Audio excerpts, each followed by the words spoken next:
Hi, babies. How are you? I hope everybody's well and doing great. Child, you know the video I just did, the last video that I posted, Transsexual tipping through Madison Avenue? Baby, I know you all have heard me talk through the years about, that period of my life from the age of 19, my late teens, to like my 30s, where I was working at my dream job, and that area of me going to the gym and all that, that's the area, baby. Okay, that's the area. That's, like I said, those are my stomping grounds, baby. And so I had to go there recently, not go there recently, but I went there shopping after work one day, on Fifth Avenue, and I had, dinner somewhere close by, but, I went,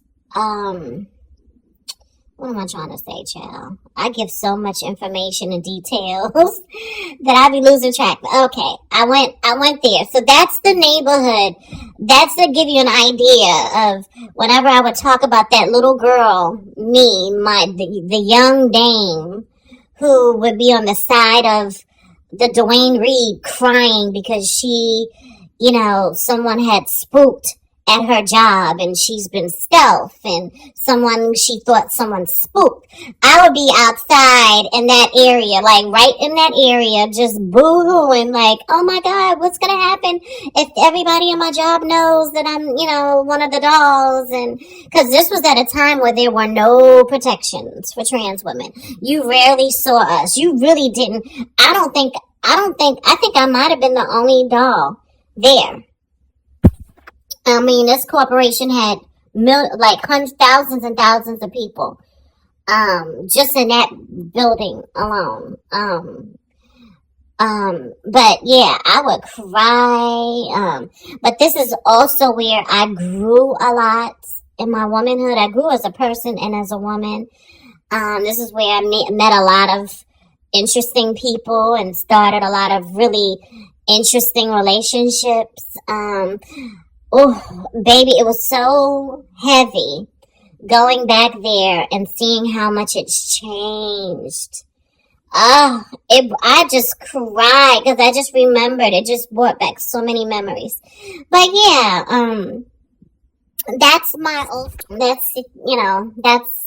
that gives you an idea whenever I say and talk about that period in my life, and whenever I talk about my dream job, and my late teens through my 30s, especially my 20s, was all spent in that neighborhood, in that area. Literally that whole thing that you saw. That whole video is like, that was my life, baby. That's where a young girl named Dame, the lady Dame, honey, was stomping through them streets and, getting her stripes and getting her tens, okay? All right, she got her tens in the streets of New York and Manhattan, baby.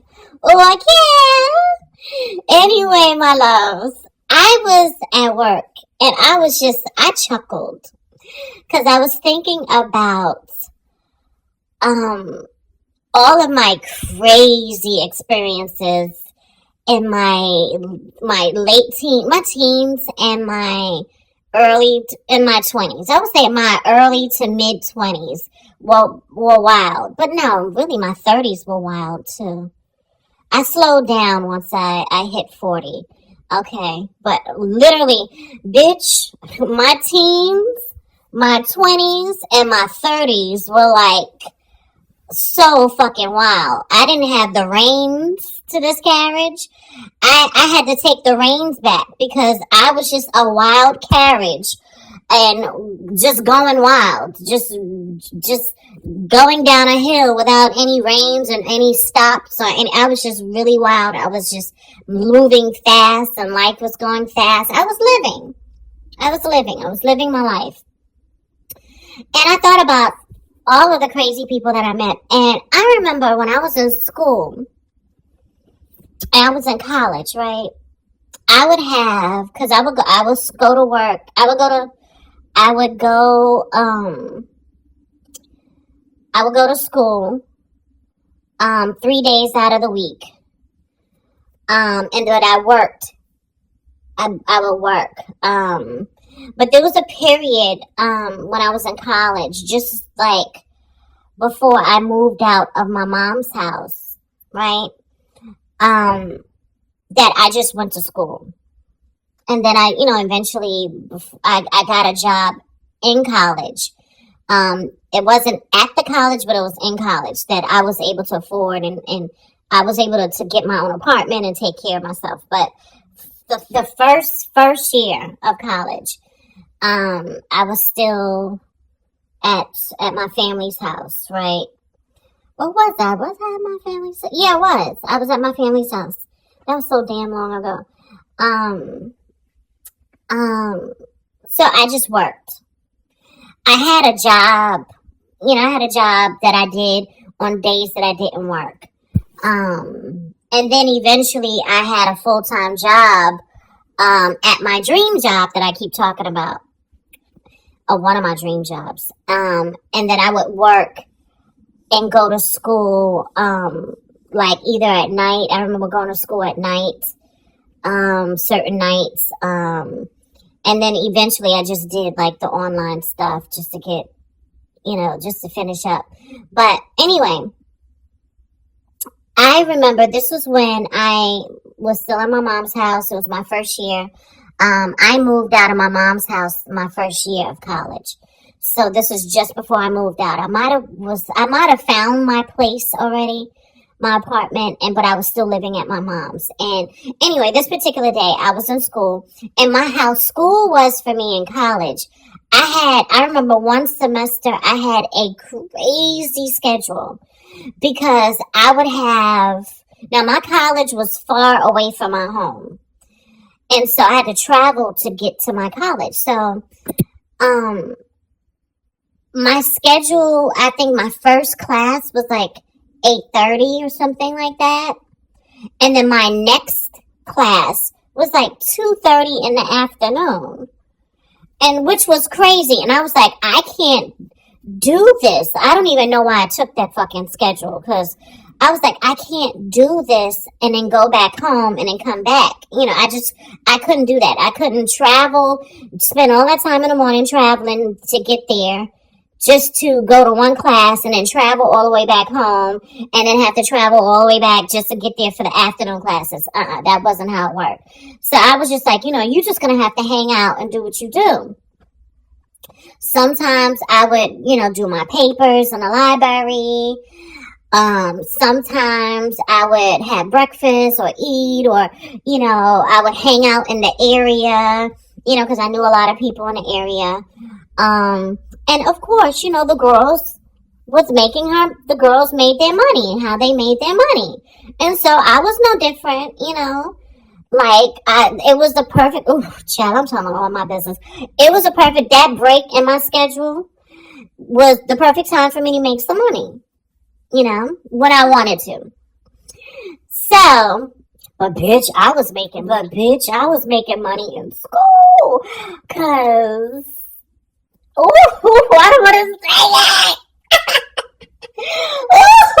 it. Bitch, let's just say, I know that campus intimately. Okay?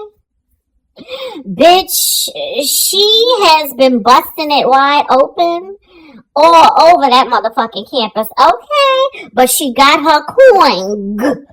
Okay, because a bitch like me was like, okay, I didn't like all this free downtime or whatever. Which brings me to my story. I was walking around. And I was walking around because, like I said, my class, that 8:30 class, ended at like maybe something to 10, right? And then I had like hours and hours, all right? So I was just like, okay, I decided, I was like, you know what? I was on my way to go get breakfast. And I bumped into this guy. Y'all remember Different Worlds? And you remember the Janet Jackson video again? I heard from a friend today, you been said you were in town, suddenly. That song. The guy looked just like him. I forgot who the actor's name, but he had like green eyes, dreads. He was light skinned, tall. He was fine. This particular guy that I saw in Harlem, because it was in Harlem. And bitch, he followed me into some store that I was going to get my breakfast and asked me, we were just talking. He struck up a conversation with me or whatever. I think he clocked it. He clocked it whereas because I was able to kind of get through where most people couldn't clock it at that point. I was like 19 or 20. He clocked it. Because dudes know the girls. They know the girls. He wasn't sure, but he had a suspicion. Right? And so, like I said, I was 19. So he approached me. We were talking. He was like, what's your pretty self doing, out here? And I'm like, I'm have a break between class. He was like, oh, when's your next class? And I told him it was like 2 o'clock or something like that, 2 or 3 o'clock, something like that. And he was like, oh, wow, what you going to do during that time? I was like, I'm going to get something to eat. I'm going to probably go back to the library and do some studying, maybe take a nap or something or whatever. Keep in mind, I told y'all, I'm a clean bitch. I'm one of them germaphobes. So she had in her, I'm in my purse. Of course, I had my books in my book bag or whatever. I had a cute little bag, little leather, bag. Oh, my bag, my college bag was so cute. It was like this brown leather bag or whatever. Anyway, but in my purse, I had all of the stuff that I needed, like soaps, lotions, toothbrush, little trial size mouthwash, toothpaste, like little things like that. Cause I had my own little cup. No, I would get cups from like the cafeteria and stuff like that and whatever. I would always get cups from the cafeteria. Oh, I miss that cafeteria. Oh, I miss college, child. Anyway. So I was always clean. Everything was fresh. From every part of my body was powder fresh. Okay. The ussy was fresh. Okay. The breath was fresh. The hair was fresh and clean and had good smell, whatever. So I told him I was gonna, maybe just chill out in the library and do some research or whatever. He was like, oh, that's a shame. I definitely would love to spend some time with you. And I was like, oh, really? And he was like, I made him smile and I started smiling. He was like, hell yeah, I want to spend some time with you. And I was like, well, what am I going to get out of the deal? And he was like, what you want out of the deal? And I told him exactly what I wanted out of the deal. And y'all know, my dolls know what I told him. Okay? I'm not going to say it on here because, YouTube is on some op shit. Okay? But y'all know what I told him. Okay?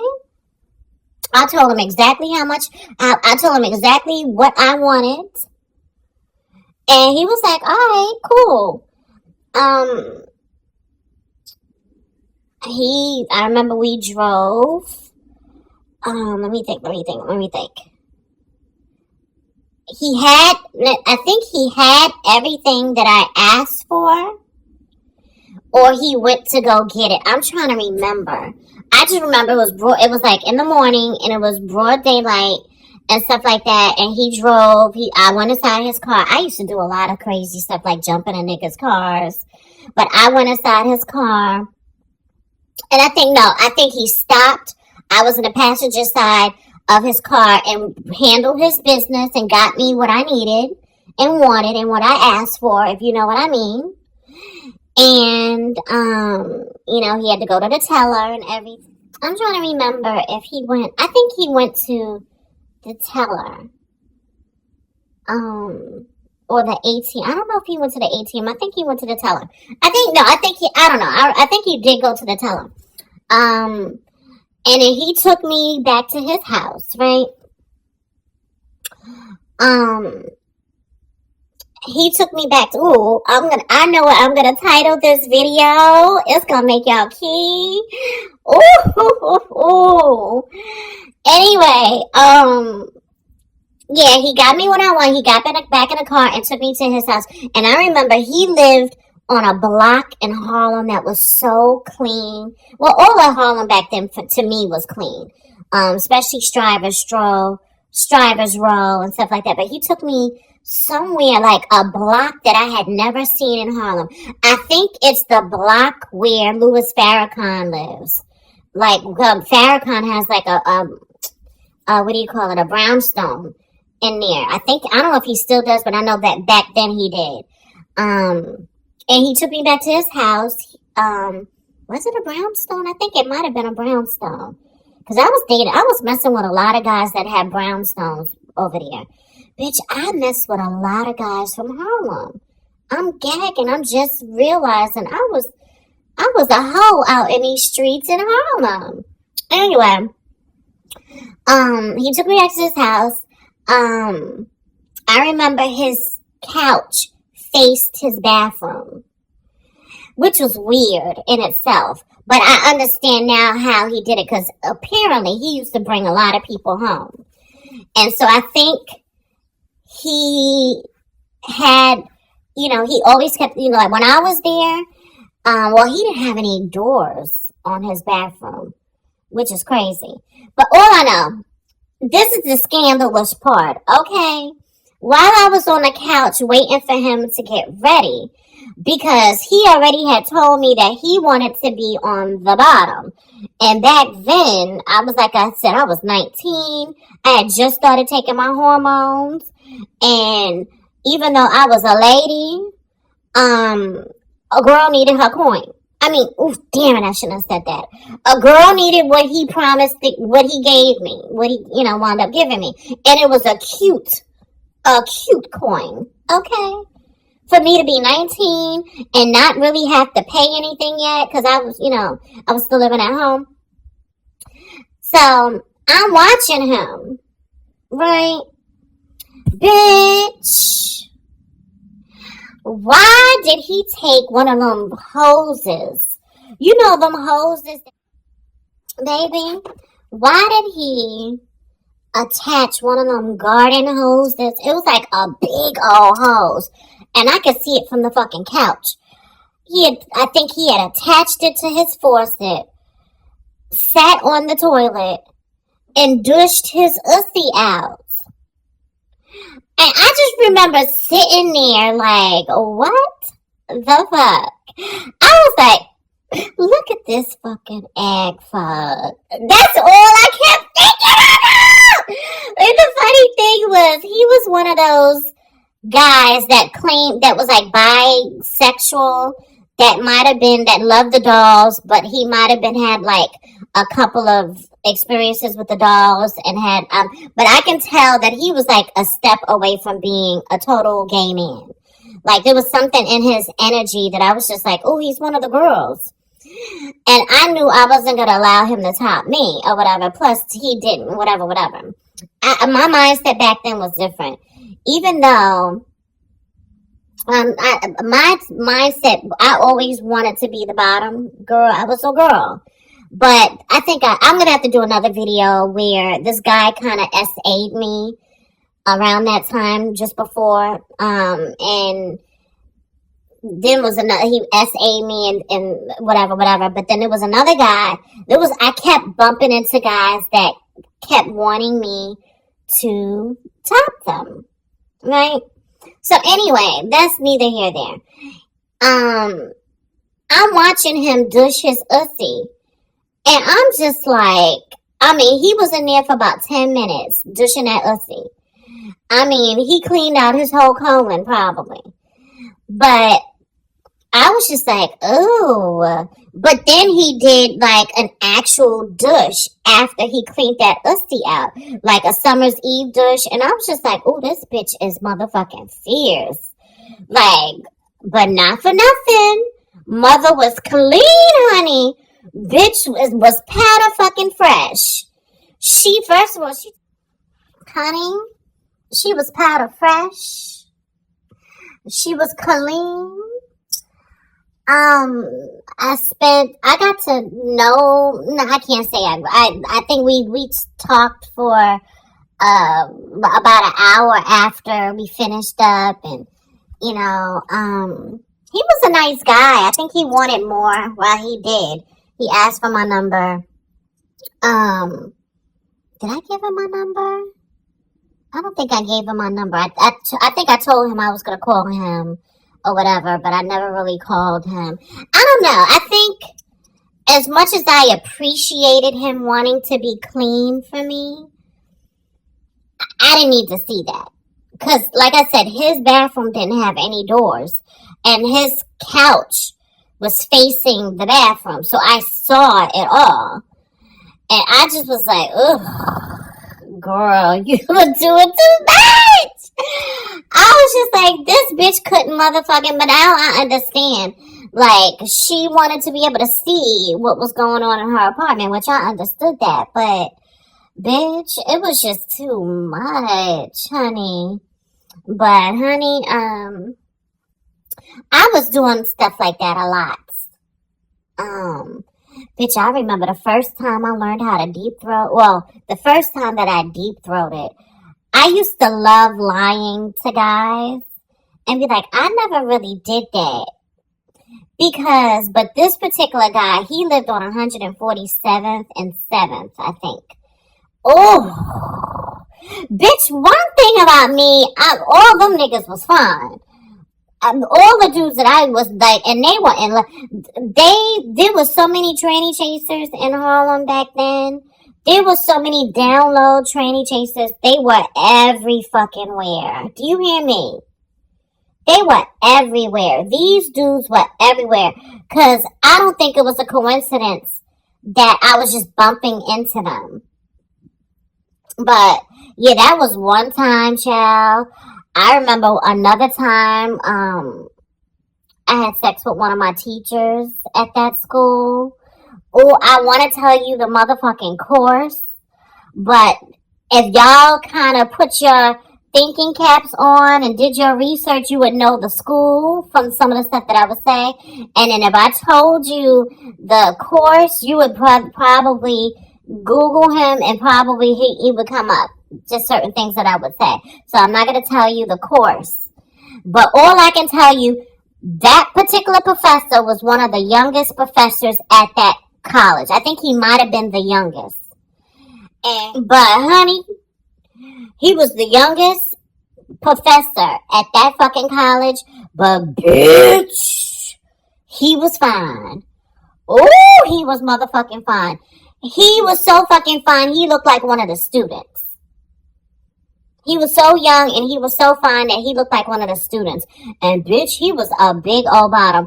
And this is like I said, I was still young. I was a young girl.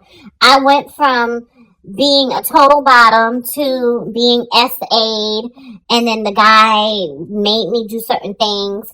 And then there was another guy that later on, he didn't SA me. There was another guy who was like, no, you need to be topping he put me on to game. And like I said, I was in my late teens, and I was just like, yo, like, I'm trying to get this money up so that I can move, you know, in addition to having like little part-time jobs or whatever, I need to get my money up. So I did what I needed to do. I wasn't happy doing that. It was a key, but then I remember topping these guys really affected me mentally because it affected me mentally before I took my first hormone shot. But actually, when I was still taking, like, the beginning of my hormone stage, when I was doing all that, like, for a couple of years, it would affect me when I had to top a guy. It really, I'm gonna do another video about that just to let y'all know how it felt. Cause it was just like, it was the act, but it was more of, because most men will pay you extra just to see that creamy feeling that you have, if you know what I mean. And they want it all over their face. They just wanted all kinds of stuff, and it just affected me. But this particular guy, he was a professor at the college. I'm telling y'all all my tea. He was a professor at the college. He was fine. He was the youngest. And his office, I remember I going to his office, and his office always smelled like a gym locker room. Because he was physically fit. He was always in the gym. He was always in the gym. He was always so he was fine. Like, he was one of those bodybuilders who was a professor. But he was handsome. Oh, always had a fresh cut, whatever. Really pretty face, whatever, right? So, I remember, I would see him. I would see him on campus, but I never had a class of his. Even though it was one of the requirements, I just didn't take one of his classes yet, right? But I remember seeing him one day, I think on 34th Street. And after seeing him in the college, and he approached me. I think I was going inside Macy's or something. Because I remember back then, Macy's had this cleanser called Acne Pure from Switzerland. It was like a clay-based cleanser. Bitch, that got my skin together. Okay. But, so anyway, I had bumped into him, and he was like, oh, you go to see, oh, damn, I was about to motherfucking say the college. He was like, oh, you go to the college, right? I was like, yeah. Y'all probably are going to guess the colleges. I kind of let it slip out. But anyway, whatever. I was like, yes, and we were talking, and we hung out. Like, we kind of like went walking around, and then the next thing I know, he was like, yo, you need to, if you looking for some fun ever while you're like bored on, in between your classes, you can, he told me where his office was on campus. He was like, you can come and, chill. Like, he was very blunt. And so I was very blunt. I was like, well, I don't do certain things without being compensated.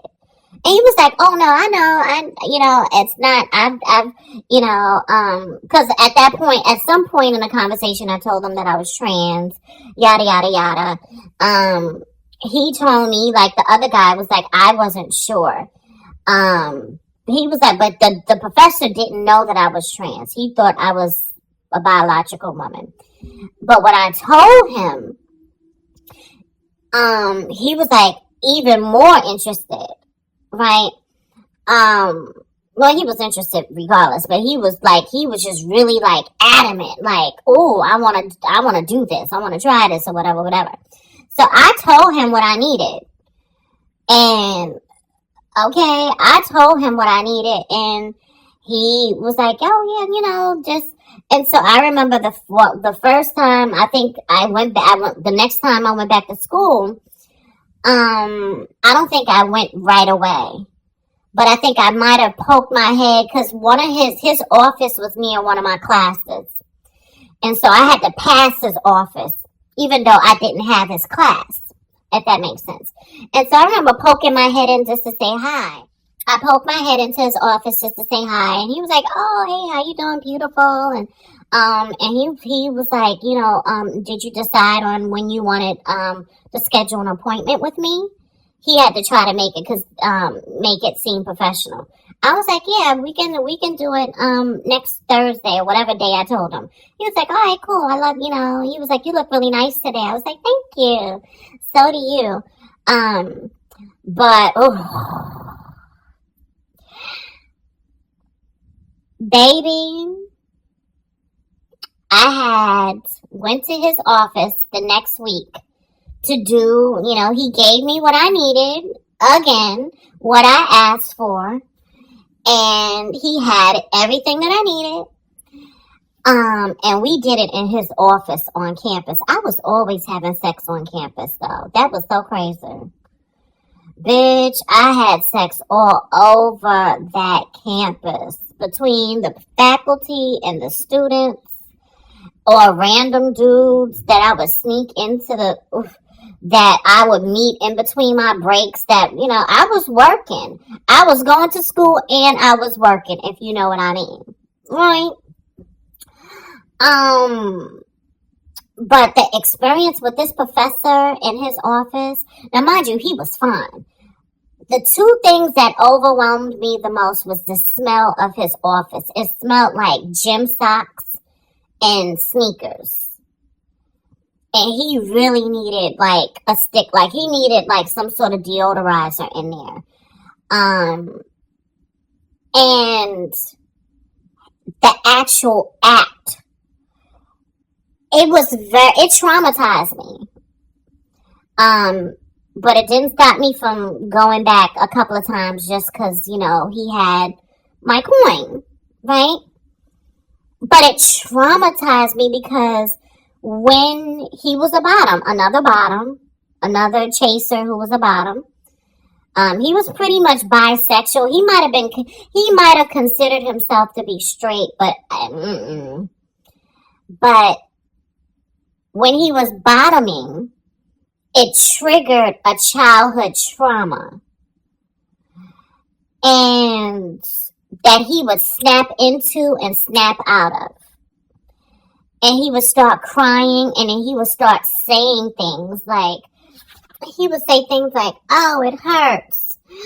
Now can I get my ice cream? Oh, it hurts. Oh, I cleaned up my room.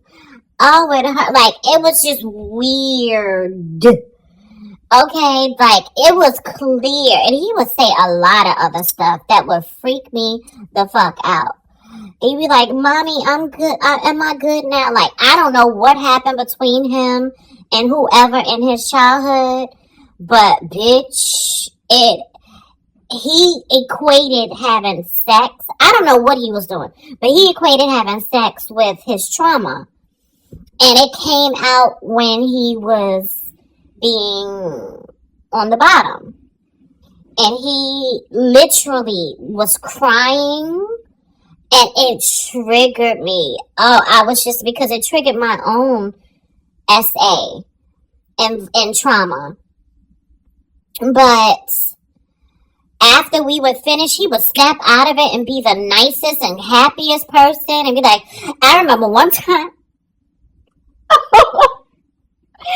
he sat on he had this nice chair in his office. He sat on the chair and was like, that was good. He said it just like that.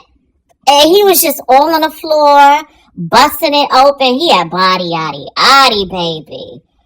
But, and all I kept thinking about, and for the years that I was at that college until I graduated, bitch, every time I saw somebody go in and out of that thing that wasn't female, I was like, oh, I know they in there tearing that ussy up. I know they in there tearing that ussy up. Because what I know is that down low men are everywhere. Chasers are everywhere. I learned that back then.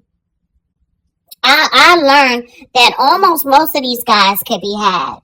But I remember that situation with him was traumatic, child, because he would cry and carry on. And it was like almost, and I just remember it got one particular session, because I had a couple of sessions with him, because like I said, the coin was cute.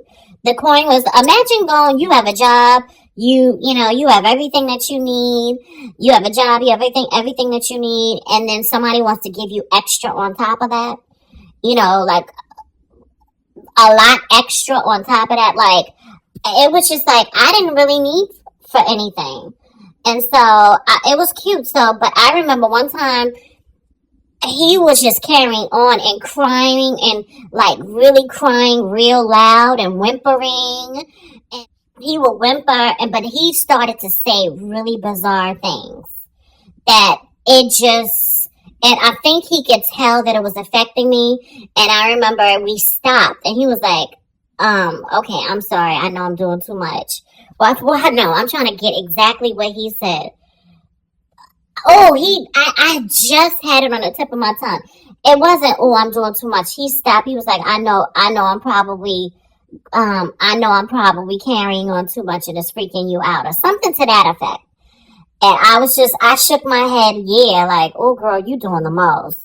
Like, and this is starting to really freak. He was like, I know I'm freaking you out because but it was almost like I was his therapist and the session with him was therapy which was so unfair to me because I was young and I didn't understand. I mean, I understood a lot, but I just was like, oh, it was almost like he transferred his trauma onto me or kind of made me like, it was just a lot, child. And so after a while, like I did that a couple of times, like maybe 7 times. I just was like, oh, I can't do her no more. And then I had already moved into my apartment and then I was dating some guy and then I got my dream job and so it was just, I didn't have to do it.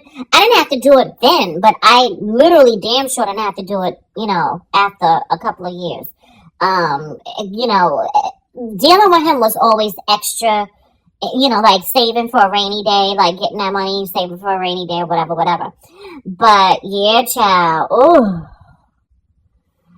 Yeah, what I learned was that these dudes are everywhere and they are looking for the dolls. And back then, the only way you can find the dolls was on 42nd Street or the Village or definitely on 12th Avenue and 34th, Hunts Point, Jerome Avenue. Like those are the places that you can, and I think there was a place on White Plains Road. Near going towards Gun Hill where the girls used to be, like, but outside of the stroll, you didn't see us. You saw us maybe in the back of the Village Voice if you had an ad or whatever. So whenever they would see a girl, especially if she was passable enough to be in the daytime, because I've always been daytime cunt. For the girls, and I'm sure a lot of my dolls out there, a lot of y'all were daytime cunt too, but if they saw a doll and she was daytime cunt and she could get through in the day, they would actually want to build a relationship. It's not like now where there's a trans girl on every block and guys know it's easier to get a trans girl. Back then, men were very much, if they found a trans girl that they liked that was cool, especially, I think for me, what a lot of guys would tell me is that, oh, you in school and you work, even though, I give you what I give you, even though, you're not, but you're different. Like dudes will always tell me, like, you're different.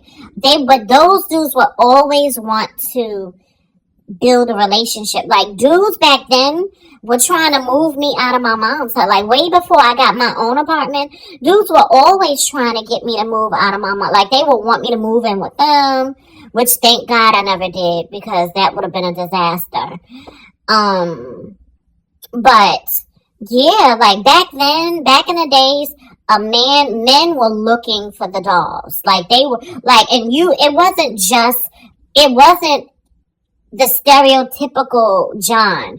It was guys that were of every nationality, every age, every dude seemed like they were looking for the dolls. The fine ones, the not, like all of them. Like, because all the guys that I actually had relationships with, like, were all fine. Like, they were all beautiful guys. But they were looking for the dolls, like, because we were so rare. It was rare to see one. in person, and she looked good, and her, and her skin was beautiful, and her hair was flowing, and her body was right, and it wasn't crazy, and like I didn't have, like when I started taking hormones, literally my body and my mind was craving it so much that I developed. I didn't need surgery. I had the tits, I had the ass, I had the thighs, I had everything. And I think guys loved that about me. Not to disrespect anybody that needed to that, because the girls did what they needed to do. But I just remember there were a lot of guys that I had to file restraining orders against because they would not leave me alone. Like they would stalk me. Like it had gotten dangerous a couple of times. But yeah, child, that was my story, honey. Mother has lived. You hear me? Mother has lived. Okay. But bitch, she has lived. But yeah, that's my little, okay, that mother has lived. I'm no different than any of you dolls, okay? I've had my days, I've had my struggles, I've been clocked, I've had my, I've been able to do a lot of stuff. I've been blessed. I've had a lot of horrible things happen to me. But yeah, I was just sitting back and I was thinking about, I don't know why that popped in my head. Oh, because I went to Sylvia's recently, and I went to Sylvia's recently, and I went to Sylvia's, and so I was in Harlem, and so it kind of drew. But baby, I have so many stories. One of my ex-boyfriends was unalived, on some dusty ninja shit. Bandits are gonna be bandits, but yeah, I've lived. I'm no different than anyone else. All I want to tell my dolls: live your life, protect yourself, get your money, save for a rainy day, and we're gonna be fine. I'm no different than any doll. Okay, we all have these same experiences, and I've had some crazy ones though, baby. Oh, baby. Oh, there's some things that I would change, and there's a lot of things that I wouldn't change, but there were some points and some situations that, but yeah, that's it. That's my little story time. Anyway, I love y'all. Bye.